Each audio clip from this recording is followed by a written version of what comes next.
Okay, so to make a gluten-free old school style sponge, first of all you'll need to grease and line either a square or a rectangle tin, whatever you've got, as long as it's not too shallow. It needs to be quite deep. And you just need to preheat the oven to 180.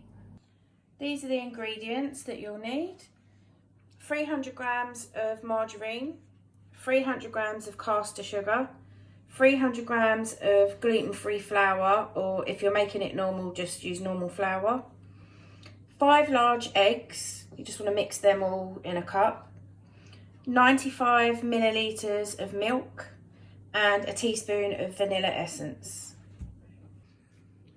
So put the sugar and the margarine in first.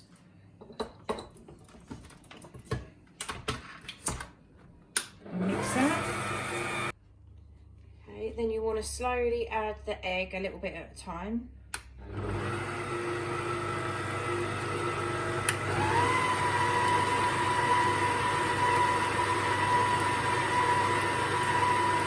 So that's what it will look like. Don't be worried if it looks like it's curdled. That's just what it looks like. That's normal.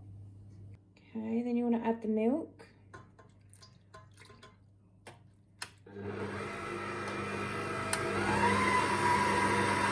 Then you want a teaspoon of vanilla essence.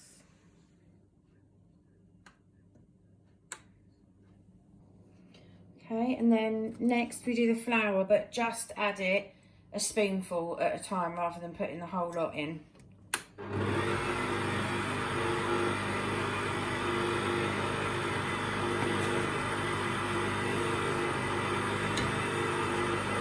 Okay, so it should look like that. And then you're just going to tip it into your tin.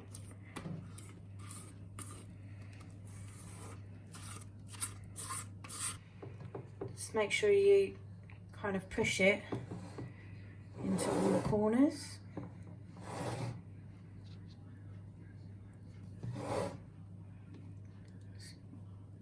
Kind of get it level. It doesn't have to be perfect. It'll even out. And then just goes into the oven for about 30 minutes, but just put the knife in. When it comes out clean, it's done. Okay, and then it should be done. Take it out. Just put the knife in. It'll come out clean, so that's ready.